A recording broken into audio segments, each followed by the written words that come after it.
Hi everyone, welcome back to our channel. My name is Gus. And I'm Will, and we're And the we're Review the Boys!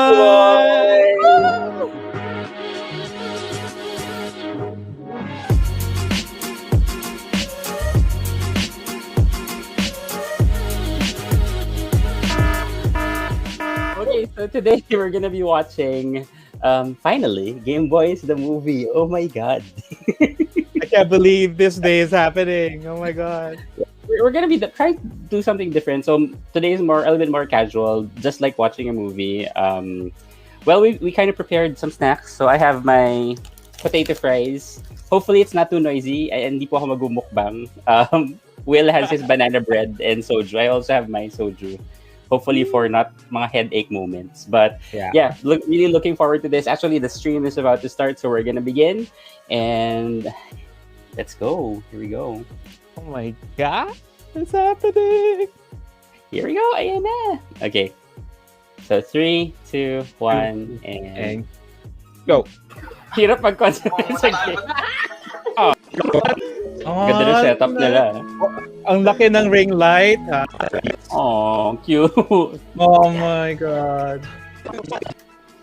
Oh, the pillows are available. You can buy them now. So we've always expected that about Gavreel na parang. And this is how I move on. Hoy, black ka agad. Magcha-charcutirahan sila. Ay, oh my god, ano na yun? Oh my god! Nag-focus din kami sa movie. Huwag kayong ganyan. Hinga tayo, hinga. Yes, pinawisan ka kagad. Wala si Terrence niya. Ito na. Yung theory natin. That he came out to his family. Yeah. Oh, That Wesley? Achilles. Wesley.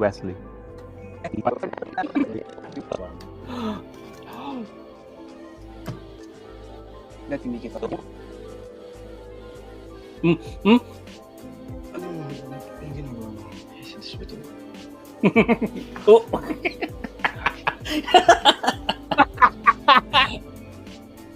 Pero nakapout. Hala. At may bakasyonista. Nagbabakasyon pala si Tita Susan.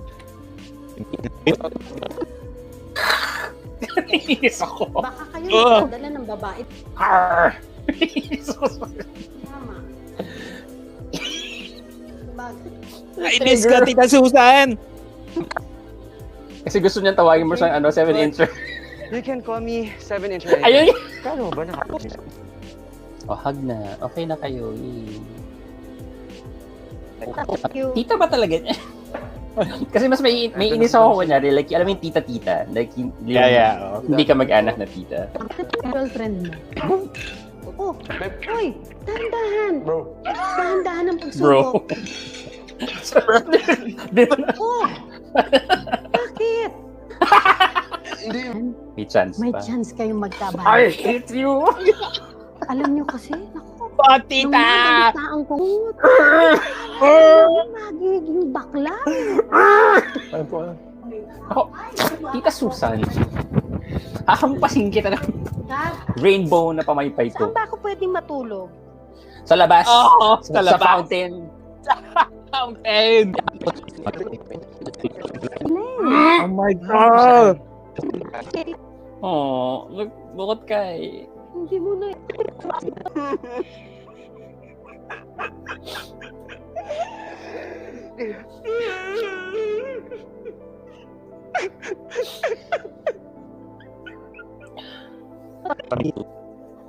Amigo, I remember when I got news when my mom got cancer. It was from my nun of a tita. My god. She just blurted it out of nowhere. She thought I knew already. Oh, she's like your Tita Susan. Baby. So, sorry wala akong mug. Ang sarap ng kape. Pero mga lingering look. Ay, may pag-hold. Layag, Western Union! Ay, ganyan talaga yung Ay, ganyan na. Take that hair. Oh no. Hindi pa niya na-unblock.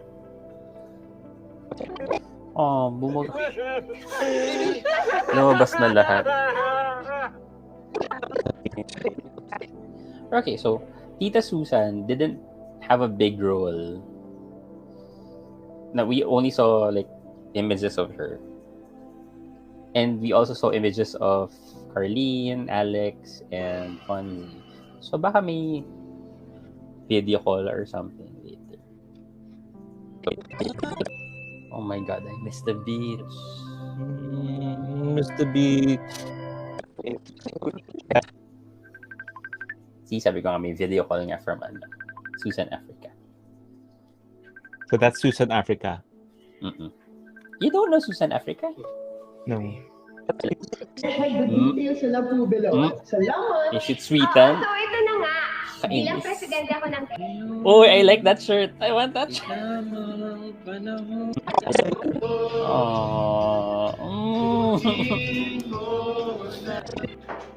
We're gonna do it. Isisuko na ba ang Bataan? Ang Cavite? ang Cubao? Quezon City? If straight people can do it, gay people can do it too. Again, they're my babies, so... Oy, Versa! Confirmed! Siya yung pupunta. Saan kayo pupunta? Hug. Oh, they're hugging!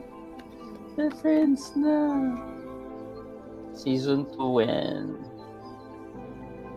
Oh, si Pearl.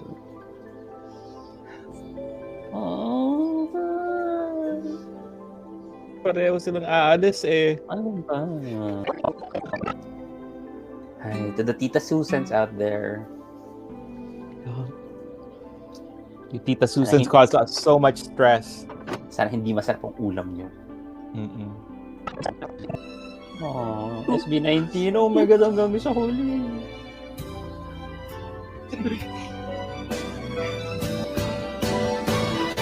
At kahit pa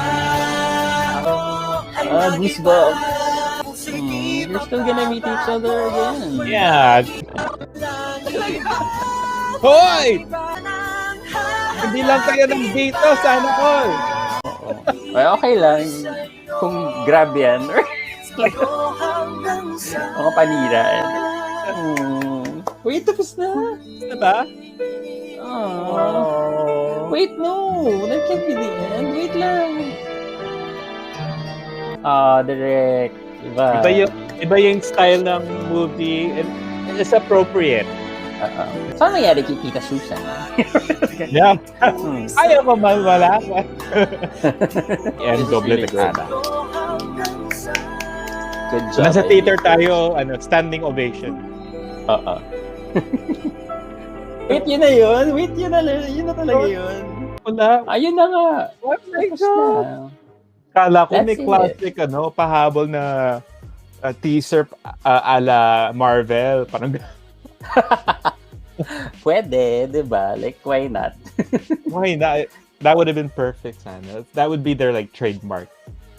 I know, pero I think this was a really good film. Like, again, it didn't force anything to us too much na parang na hindi natin na-expect as viewers of Gameboys. Na parang we knew what we were gonna expect. Again, medyo left field si Cancer, and at least na-justify yung reason that they had to leave. And it makes the stakes higher for season 2. Kasi diba parang before, yun nga. So how do we do that? There's Bukidnon, and there's Metro Manila, Cavite, and then he can go to every month naman. So parang the stakes weren't as high. Pero now that he has to go to the US, and medyo mas permanent yung US compared to like, let's say, na monthly, kasi right? like, And hindi lang naman siya, or are we just gonna wait for are we just gonna wait for Tita Myra to eventually succumb to cancer, which I hope not, which is gonna I be a hope really heavy thing. Mm-mm. Pero Pero ang yun hirap nga. nun. Like, you just can't leave Tita when she's in that state. And then the longer that you're staying with her, the worse that she's gonna get. Right? So you're just, you're kind of like stuck there until the end. Parang ganun. Okay, so let's go through the different parts of the movie. So first, cinematography wise, like I think na-establish naman natin to even during our reactions to the trailer and the teaser na it's a different quality. I'm not saying it's a higher quality. Obviously, it's a higher quality, yeah. But it's a very different quality na very cinematic talaga. And they did a really, really good job in showcasing that. No. Similar to Pearl Next Door, is that the same exact style that they used? Na parang, pero may a little bit more of a movie edge. Kasi parang yung latter part ng Pearl Next Door was like that eh. Yung parang very cinematic. Dreamy. Sa labas, yung dreamy. Tapos ito, they did that through the whole thing. Which gave it more of a mature tone compared to like the Gameboys series in YouTube. Na, I'm not saying na hindi naman mature, pero it's more of like parang serious and hindi siya puro like parang fun lang din ng series. Yeah. So like the whole, like, again, that's the series medyo, again, not as mature, but it has its own feel to it, right? It has its own fun feel plus a dramatic part to it. But this one, it's a totally different feel to it. It works. I was really, really like scared before when we were seeing the trailer na, ay, ganito pala yung feeling. I'm gonna miss the whole Zoom style. I missed the way that they were talking to us, right? Like on the phone. So, but they did it justice. And I think even with that, kasi like before, ang natin lagi, parang point of comparison natin with a lot of DLs is yung pacing. I think the pacing here is really done well. To the point that it didn't try to drag on too much on a lot of things. Every scene had a purpose. Even like the quiet moments had a purpose. It didn't feel na parang I want to fast forward it to the next scene. The direction to Ideafirst Company style. Yeah. And, I mean, very clean. It's very walang tapon. You know, walang tapon. You know that they really looked into that. So moving over to the direction, I applaud Ivan kasi they have like Ideafirst naman has really, really good experience with movies. So they're not parang first venture nga lang nila with the YouTube thing sa Gameboys. So this is kind of their cup of tea. So they were able to put all of their skills into play in this movie. Mm-hmm. They showed their full potential, right? They showed the quality of what an Ideafirst Company movie is all about. Like Die Beautiful, ang babae, allergic sa Wi-Fi. They showed that here, and with all of the best story, with the best actors that we all could ask for, nandito na. Perfect, Although I did notice some shaky camera, siguro like because of the difference. Siyempre, hindi naman lahat lagi naka-dolly or hindi naman lahat pero that's very, very minimal. Pero siguro kung meron man akong like moving over like from direction to the production, siguro the use of space kasi medyo like yun nga, but that's kind of the thing that's kind of holding us back na parang dalawa lang talaga ba yung room dun sa gigantic house na to?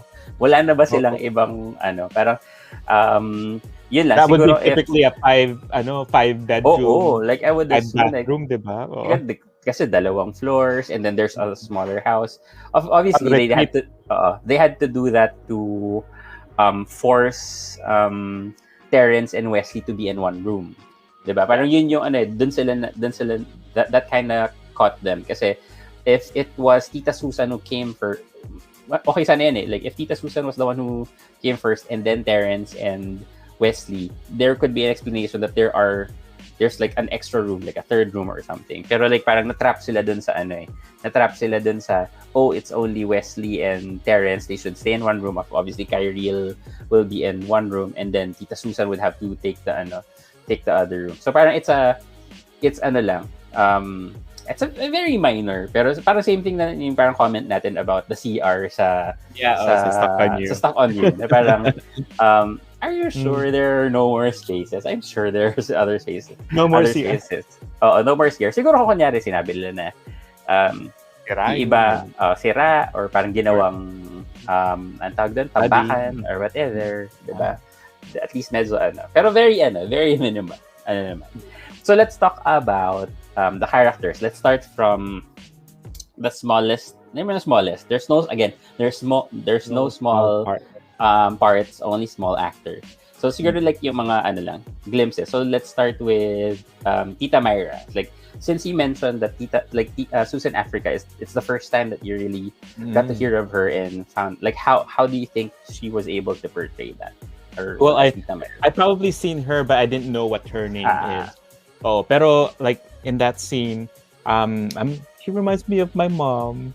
Siya yung she still has strength. She done chemo. She was wearing the ball cap. I mean the maybe it's like a head covering. Scarf. Yeah, scarf. Oh, my mom wore the scarf too. So she really portrayed the strong woman going through what could have been like a really harsh chemotherapy type of thing. So and then her demeanor and what she was saying to Gab, like, I don't want to make paawa, like, I don't want to make it feel like, you have to take care of me. I want to take care of you while I still have time. Parang those are like the perfect things that, like people would say, like, to make you feel good. Like, those are the right things to say. And I think she's gonna be a very important character for season 2 kasi like yun nga, if Gav will be living with her, and I think I love that there is someone on Gav's side finally in his family na kasi parang from what we heard kasi before that the Tito and Tita was just supporting him, pero I'm happy that there's someone other than Tita Cora or Lola Cora na parang doesn't really care, like she knows, like apparently like she knows that Gav is into someone, di lang na-mention, pero she knows and she accepts. She's more liberated like that, so that's I'm really happy that may ganong comfort na mapaprovide si Tita Myra sa kanya. I just wish lang na we got to know her during the series, pero obviously baka hindi pa nag-i-exist. Well, itong movie kasi na to hindi pa nag-i-exist nung time na yan. So I mean, Tita Myra is on social media naman, right? So pero you probably seen his posts. Probably. Pero I would have loved lang din na sana parang meron tayong ganong backstory. Although, syempre, they established that naman dito sa movie. Season 2 meron pa. I know. And yun na nga lang, di ba? Parang how I'm sure she's gonna be very supportive, pero it's gonna be very hard kasi even though she did say that she doesn't want to be taken care of by Gav, eventually she would have to be in that position na kailangan siya alagaan ni Gav because of her condition. But a really good I think a really good addition si Tita Myra. Like I'm happy that there's she's a veteran, no? Oo. And parang the whole thing that kasi diba yung fear natin before na walang makikilingan or walang makikling on si Gav at all. Meron pala. So I'm really happy na meron gano'n. Na parang hindi super, like obviously tragic yung everything that has happened to him, pero I feel happy that wherever he's going, it's gonna be a good place. So when it ended, I'm really good with that. Let's go next to, I guess, a small, parang kasi short stint, si Achilles. Like, how about Achilles? Like, what are your thoughts in like him being added to the storyline? It was a I mean, at the very first, I never knew that these 3 out Game Boys people would come into the scene. I thought it was kind of like only the trio, the Holy Trinity. You didn't see the You didn't see the tweets? No, I probably saw it, but I didn't know that they're gonna have such a big part. I thought it was like focus lang talaga on the Holy Trinity and yung then the side sinabi ko nga na parang diba, parang I felt that the alt people talaga, the alt characters will be in the latter half, pero yung pala mixed in na sila. So again, you were saying so Achilles, yes, he had a substantial role on this one, Mm-mm. and what we were thinking about the end of Out Game Boys was a continuation with this, right? Mm-mm. How the way he was stood up, and then what would happen to him, how he disconnected his social media, and then Mm-mm. gone into this whole fundraiser, seeing them both. So we got that drama at the same time. I think it was a complete storyline for me, and then the reaction, his I know the anger, and then I think it's just like a perfect intermingling of storylines between them, with Ayun nga Gav's eh. reaction at the end, diba? And he's not a one-dimensional character, which I love. Na parang Yeah. again, we're talking about a feminine gay character, so not very one-dimensional.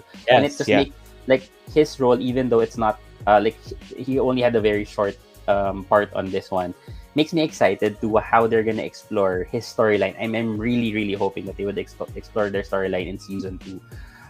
Because syempre that's something na ang tawag doon, that's something na people a lot really reacted when they saw him sa Out Game Boys. Na parang, Yeah. oy, wow, we have this new character na parang people can relate to. So I'm really looking forward to that. Yeah, and to think that the Ideafirst Company would give like substance to Achilles. That's something to look forward to, right? Exactly.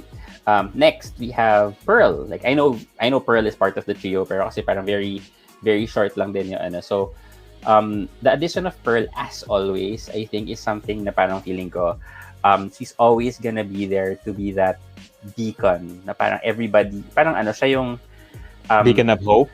diba? Yun nga eh, parang for the lack of a better term, like she's a beacon of hope na parang it goes back to the old Pearl na parang she will not let you feel her problems, but she will be there to be the comfort.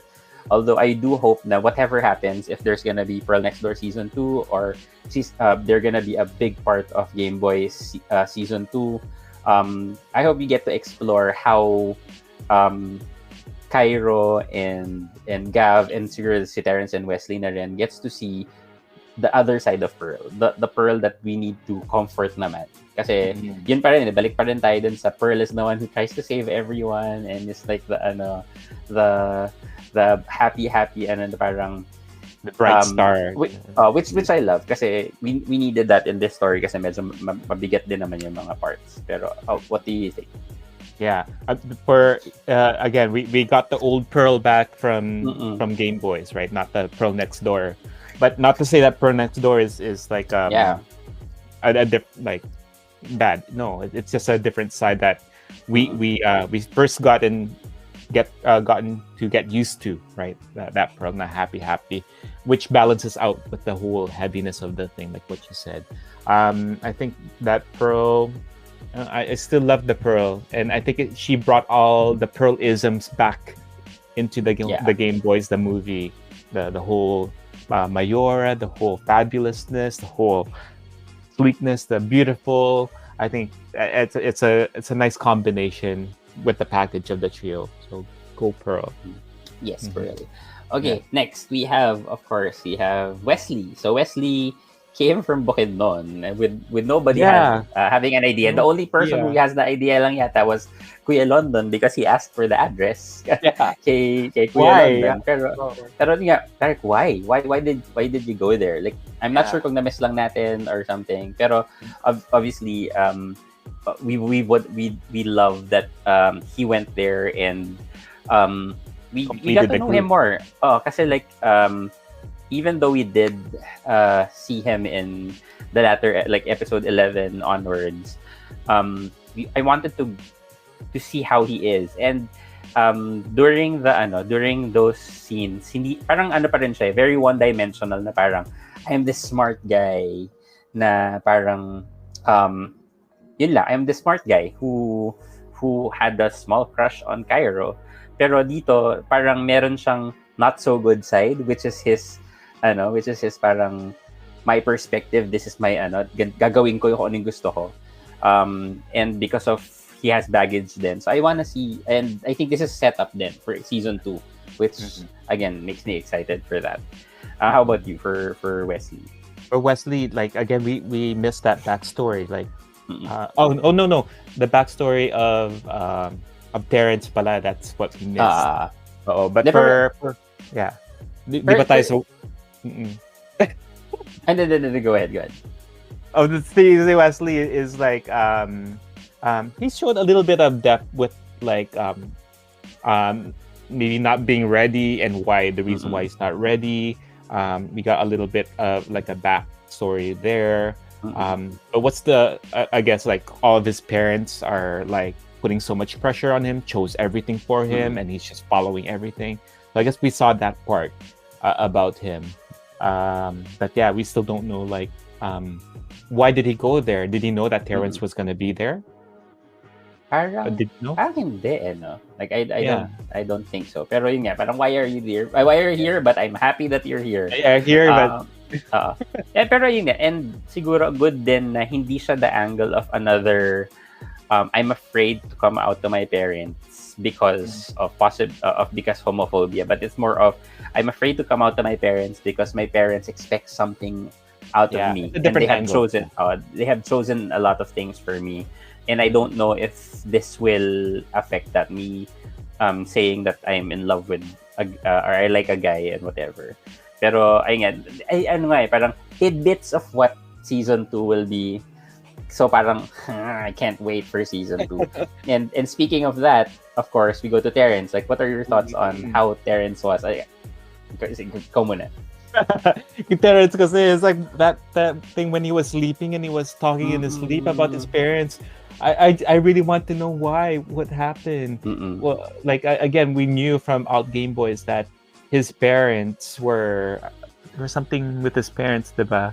They weren't first they weren't talking, right? And then the reason why he had to leave Gab was because he didn't want to show his parents that he was with the guy, right? So again, straight. it's a parang breadcrumbs for what season 2 would be, and kasi hindi naman nila sinagot hindi naman din nila sinagot fully yung like, was he kicked out, was he disowned, pero it gave us na parang that sense na parang yun yung posibleng mangyayari. I'm not sure kung na-miss ko lang yung parts kasi parang alam ko merong picture na ang tawag doon Terrence or Wesley was on top of, like parang they were supposed to kiss. Other than of course the wall thing. Unless the wall thing yun tapos ginanon lang nila. So season 2 probably that's kasi oh my god, that wall thing, I was like, what's gonna happen? And then Gavreel and Cairo. At least hindi siya yung katulad ng guys sa pelikula na may sobrang drama nangyari when someone like witnessed them like having like an intimate moment. Pero I really want to see in more intimate moments kasi parang super kilig. Like again, ako kasi like I'm always interested in the other characters other than the main ano din. Yeah. So syempre parang we know what's happening kay Cairo and Gavreel. Pero like I was really excited for Western Union and what could be and what are the kababalaghans of that. Kababalaghans. The kababalaghan. Another room. I know. Ayun, speaking of kababalaghan, which is dapat pala nas nauna ito, Tita Susan. Your thoughts on Tita Susan? She's kind of like almost, I'm not saying exactly, but a lot like my tita, who is a nun and who is like very condemning and saying that you're not going to heaven, you're gonna go to hell for stuff that you don't do or you're doing. I don't know. These people are set in their ways, and they just I don't know if it's happening in their, I guess in their circle, it doesn't really matter. But when it happens to someone else, they kind of like judge and makialam. They what's makialam in English? Ano yan? Meddling at their people's business. Oh my God. Our English naubos na. Pero ako nga, what I really hated more is, we know that she's a bigot. Yeah, that we know that she hates, she doesn't agree about the LGBT.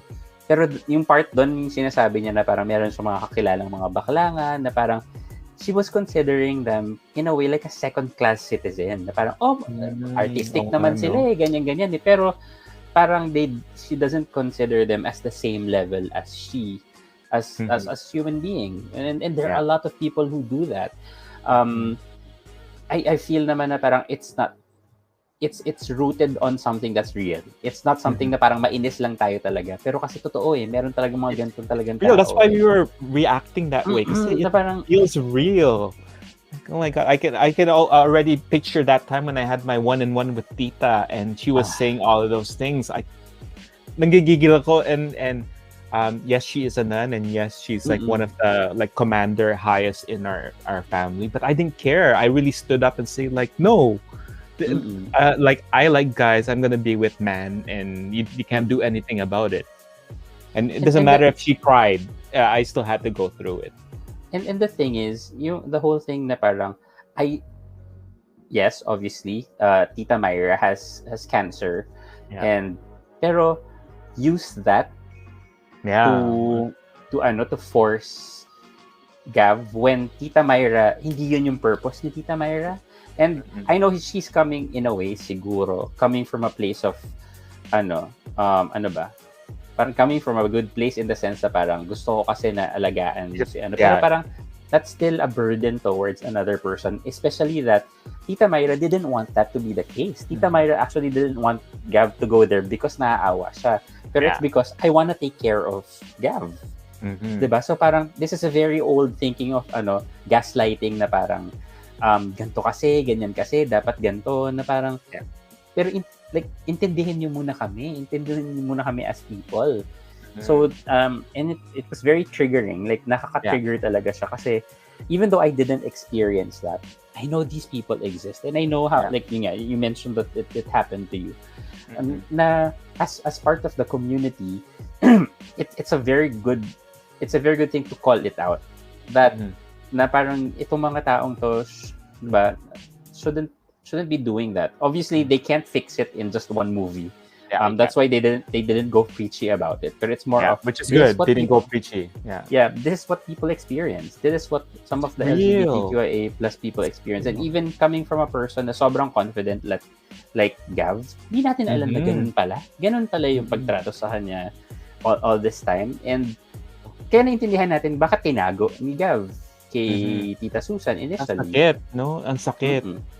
Like pero, to feel like kay Gav, like to be bombarded with stuff like that from the very beginning. Diba yung echoes of the past? Parang I could feel it. I could feel it na it's like a constant torture in your soul that you're wrong. You're not going to heaven. You're like, not a real person. Like what you said, maybe you're just like a second class. And transitioning to that, we can obviously speak about the two. Like we have Cairo and Gav. What I like, and I'm gonna put them together. Parang what I love about it is there are small elements of miscommunication. The lack of communication, but it was handled in na parang before ko pa sabihin parang mag-usap kayo, nag-usap sila. yung gano'n, yung parang hindi siya naiwan na yun yung issue dahil hindi sila nag-usap. Hindi, nag-usap sila and they tried to fix it. Pero yung mga how they reacted to how the other person tried to cope with the situation, like yun nga sabi ni Cairo na pero pwede naman tayo gumawa ng bagong plano, and then in a way, hindi pa rin siya perfect. Kasi, Gav, on Gav's side, bakit ang bilis lang sa'yo, ganyan. Pero hindi, nag-usap pa rin sila. So that was very good, na parang hindi siya naiiwan. Kasi yun yung ayaw na ayaw natin, di ba? Yung miscommunication, dahil hindi kayo nag-usap. Pero, in a way, it goes back to episode 12, kung kailan na parang nag-usap pa rin sila. May pa rin, hindi siya yung parang dahil nagkasalisi kayo, 'di ba? Kasi I'm really tired of the salisi storylines.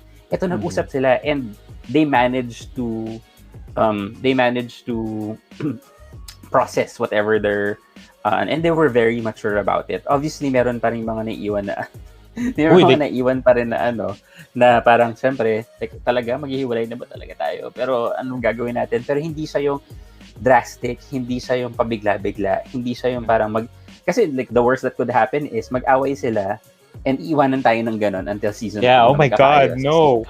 Thank goodness na hindi nila ginawa yan. Pero and this is me going through the acting of the two actors.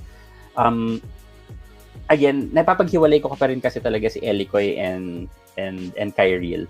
Pero the intimacy felt very real. The intimacy felt very like a normal couple. Hindi siya yung parang yung parang sige magpakilig tayo. Na merong parang nuances na parang hindi laging super sweet. May mga moments pa rin of sungit, may mga moments pa rin of tampuhan, which is really good. Nice balance. And that's something that we expect of Kokoy and Eliza, and I applaud them so much. Siguro kung meron man akong complaint, and this is more for siguro how it is written. Walang lilingon na, tapos mahal kita. Ito na naman, and this is the 37-year-old Tito Gus talking, na parang ano ba? Biglang na lang. Yung driver. Uy, wala kayong pasensya para sa driver. Pero how about you? Like, what do you think of how they were? And last na lang siguro, they were still very true to Cairo and Gavreel. They didn't, even though may even though mahaba yung panahon since we last saw them, it didn't change. It didn't deviate. And even mas maganda yung portrayal given that sabi nga natin, Eliza is more used to interacting with actors face to face. And now that we don't have that wall, that was beautiful. Okay, how about you for the Kings, Gavreel? Oh, well, I mean, the fact, like, with the conflict, going back to the conflict, they are really good at portraying like the realities of like what a couple goes through. Again, what you said, without being too perfect or being left open-handed, like open-ended. I think maybe they heard us talking about like, they're not talking, they're not talking. Yeah. They talk this time. But do you think for their age, how they talked and fix things and being mature, is it too mature for their age? I don't think so. Like 20s, people in their 20s or figure mid-20s can speak like that. Or first boyfriend, first relationship. I think that's why they were like that, because it was their at least for Kych, it's his first relationship. Pero Kych seems to be like a mature a mature person. They don't seem like an 18-year-old. They don't seem like a teeny pero I think pero yun nga the whole point that they're mid-20s and they can't decide na parang itong gagawin ko sa buhay ko and I will stop here. That still goes back to the fact that they're still young. Diba? Yes. Pero I can't say na parang masyadong mature. No, I don't think so. I think they're just really mature young people. And sabi nga natin, the younger generation talaga ngayon are very mature. They know how to handle things. Not perfectly, pero they think about a lot. Not all pero there are those young people. Sorry, there are those people mga tito na kami. So there are those people who actually research and detail things out, analyze the situation. So like if I was in their age, I wouldn't know how to handle that. Like I think ako yung tipo na parang di wag na lang. Diba? But going back to kay Kokoy or kay Gavreel, when all of the things were just like shit is hitting the fan, and he was bombarded with all of these emotions and he didn't know what to do. I think that was like the exact reaction that I would think someone would go through. That was like very real. It's like, oh my God, what am I gonna do? I'm in this relationship that I really want to work, and then all of a sudden I have to leave, and then this overbearing Tita is going all at me at the same time, and I don't know what to do. And then now this fighting with all my friends is triggering all of this back memories. what am I Yeah. gonna like? I'm just gonna break down, and that's what I felt like. Wow, okay, that's like an apt portrayal of like a person breaking down. Like that's very real when you don't know what to think, and or maybe you're thinking too much, and then it just Mm-mm. stresses you out to a point where it just brings you to tears, right? So, Ano nga like, kung meron man akong theme, other than of course we have the intimacy part and we have the physical aspect of the movie.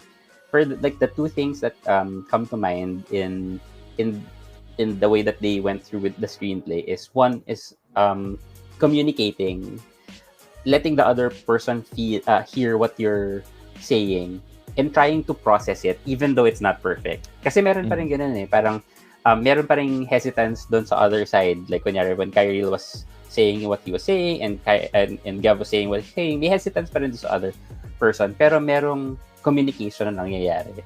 And it was overcome by maturity. That they both decided to go on a mature route rather than make it like one person decided this, that's why the other person felt na naiwan siya. So I love that we're trying to push for the communication and rather than miscommunication, which is a very typical trope in a lot of BLs, diba? Which I hate kasi parang sabi ko, usap nga ito na kayo. naman tayo. Kaya kanina parang sabi ko, usap kayo. Okay, nag-usap sila. Diba? Yung parang yung sinatap ako nila Ash. Okay na, sige, nag-usap kayo. Oo, kasi yun lang naman yun eh. Like, there is you don't have to go through a miscommunication storyline lagi because there is a lot of stories or there is a lot of meat in talking about things, and this is something that we've seen in Stuck on You as well, diba? Na parang usapan natin, hindi siya maaayos pero nag-usap tayo, tapos pinaintindi natin sa isa't isa yung nangyayari, and it happened here not only with Gavreel, but it also happened with Terrence and Wesley and Terrence and Achilles, na parang may usapang nangyari. Hindi man siya perfect, pero merong effort to make the other person understand. May effort to try to understand the other person. Hindi siya nag-swak, pero people work through it. Diba? So I think hindi nakakainis, right? To leave it something open-ended and except na lang, of course, like if you're a close-minded person like Tita Susan, but again, Angela Castrence or Astro Castrence, kudos, because I hate Tita Susan. I hate so much. I hate her. You give me bad memories. Oh my God. I hate you with such passion. gusto, with passion, right? And that just shows that na parang how good she was able to portray it, and of course how well she was written as well, because hindi lang siya one-dimensional kasi nakita mo umiyak siya eh. You feel that she does care. You feel that she does care. With conviction talaga yung sinasabi niya. It's just that her mind is set na ito yung tama and ginagawa niyo is mali.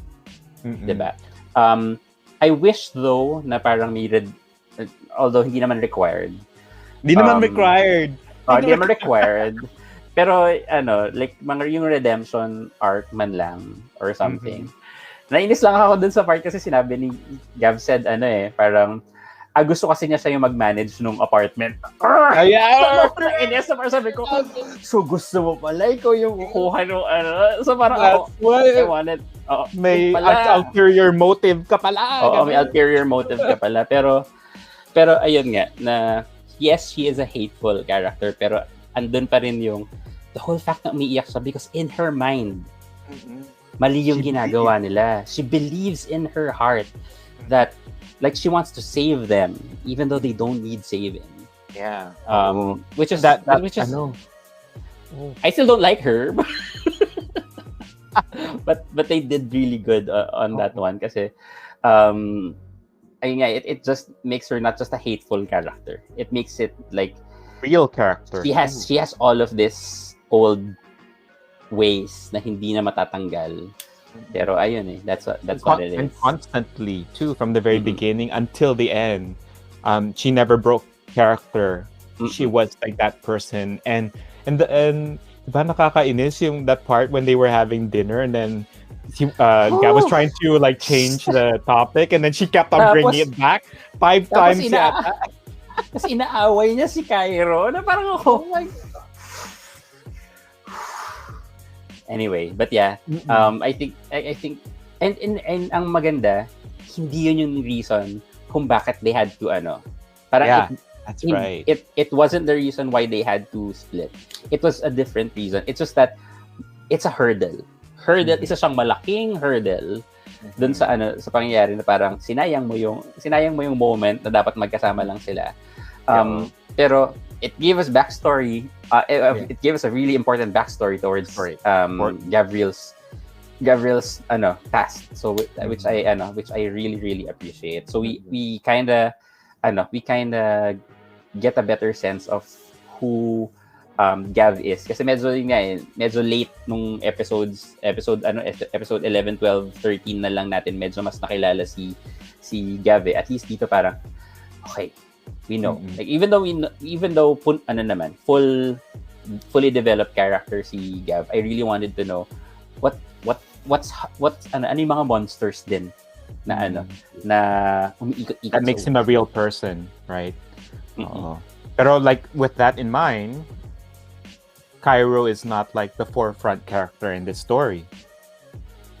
Exactly. 'Di ba? Parang parang it was and then it's not even Gav. Hindi rin siya Gav centered story. It was the two of them. It was the two of them working through the problem of Gav. Yeah. Kasi si 'di ba? Parang si Bukidnon afterthought na lang siya eh. Sila Tita Mama Lenny, si Tita Lenny, nakalimutan. Wala si Tita Lenny, di ba? Wala. Si Tita Lenny. Si Tita Lenny kasi, si Tita Lenny kasi tatakbo for, 2022. Please register.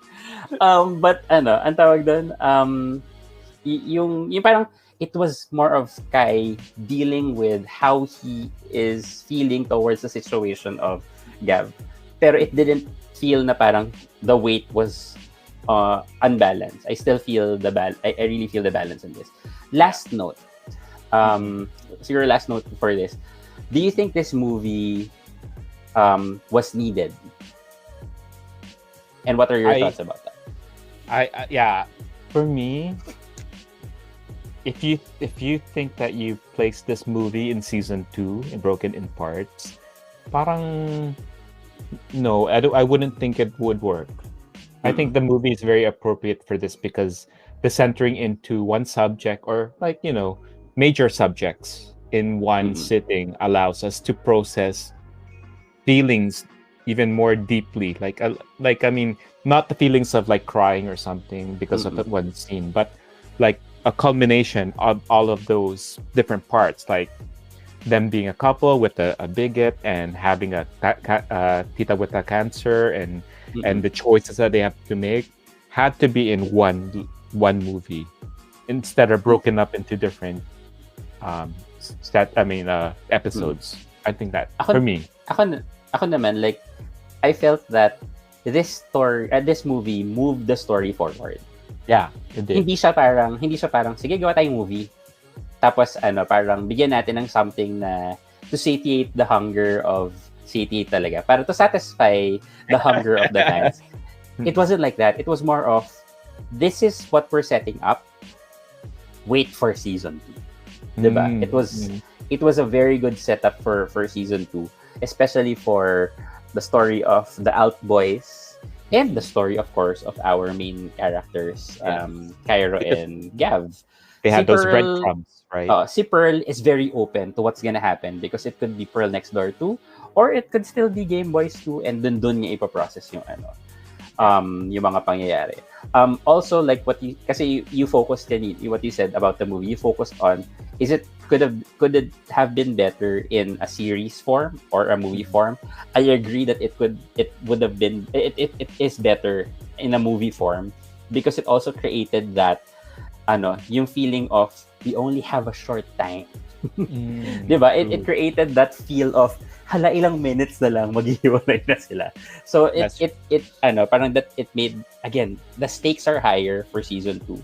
The stakes are higher for the relationship of Cairo and Gavreel. So this was a really good move on the part of Ideafirst, and I didn't feel na parang binigyan lang tayo ng movie para lang merong movie. It was a gateway to the future of Game Boys, which is very, very good, and I really applaud them on that.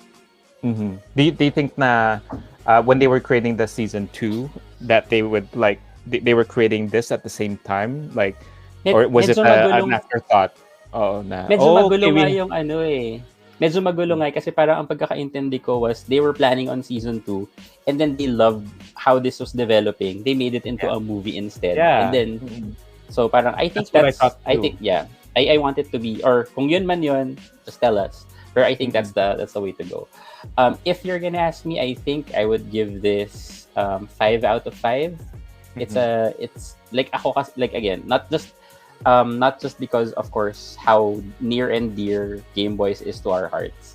I really felt that every scene was needed. Every part, there wasn't a wasted moment.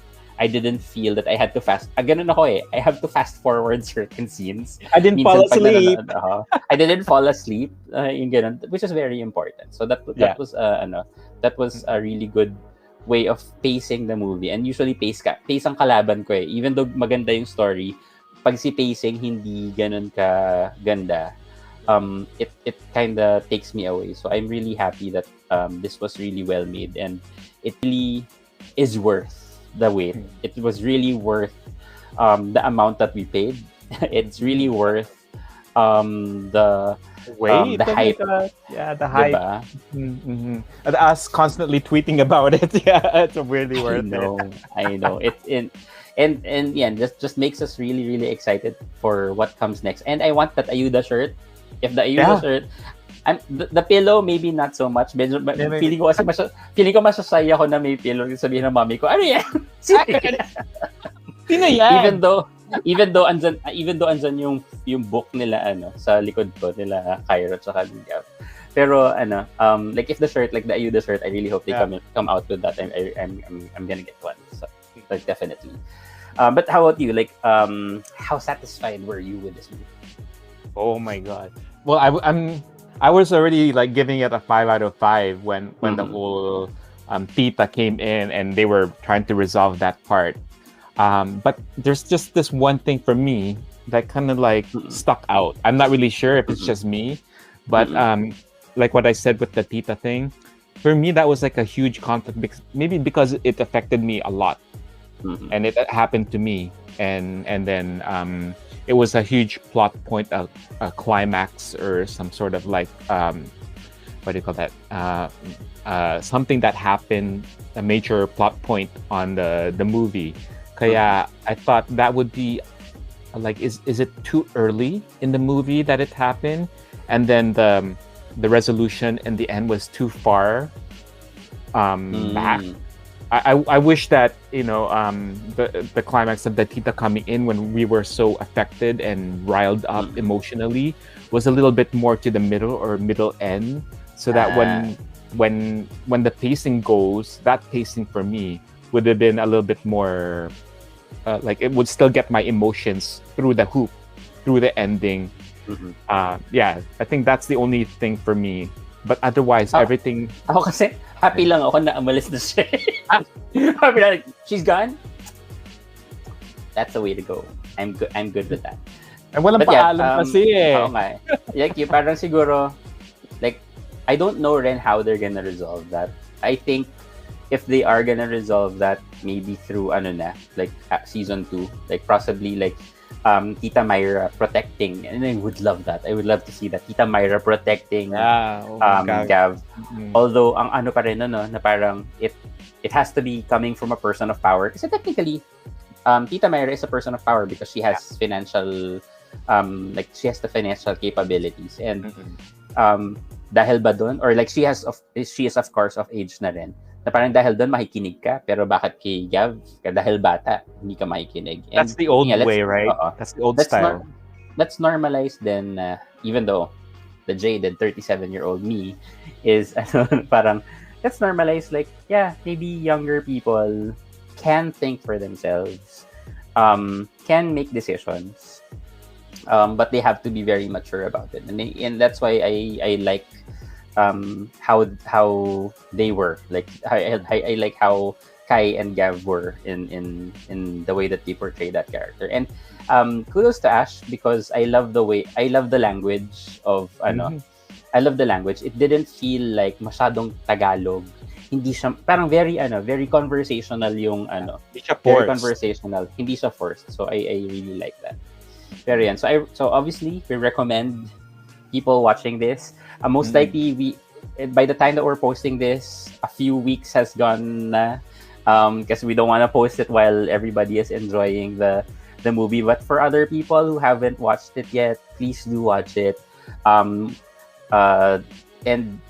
you know, buy the tickets. Don't go through the loopholes of piracy because it's definitely They deserve it definitely talaga. They deserve it, deserve and it's worth naman the amount that people paid for the movie. Oh, But I yeah, want to add one more thing about I think this is more like a Filipino type of thing na nakakainis lang. It's like people who have financial capabilities are the one who have control over situations. Kaya right? kaya nga super happy ako na Tita Myra was on the side of Gav because that was the thing that I was afraid of na parang hala meron Tita Susan na nga tayo, may Tita Myra ba, pero I was really hoping na no, Tita Myra loves Gav eh. Tita Myra will not be, 'di ba? Parang kasi yung the whole point na she was supporting Gav was parang like oh there's something here. Parang there's care. Unlike Tita Susan na wala namang ambag. Except lang magluto. But anyway, we really enjoyed Gameboys the movie. I really hope that you also enjoy it if you've already watched it. But thank you for joining us. I know this is a little bit longer compared to our usual usual reactions, but I have cut the whole movie. I did not present it in the whole movie format. We'll just go with we just went with snippets so that at least it's not gonna, I don't know, but still watch the movie by yourself so that you will enjoy it. But as always, if you like what we are doing, please don't forget to like and subscribe to our channel and leave a comment on how you felt about the movie and how ano ba, like what are you looking forward to for season 2? Hopefully by the time that we post this, palabas na rin si season 2. And we get updates on that, but we're super excited for what's next for the Game Boys universe and Game Boys season 2. And what's gonna happen to all of the characters that we know and love. Ayan. And as always, my name is Gus. And I'm Will. And we're the review boys. We're the review boys. Bye-bye. Bye. Game Boys. Game Boys. Yeah.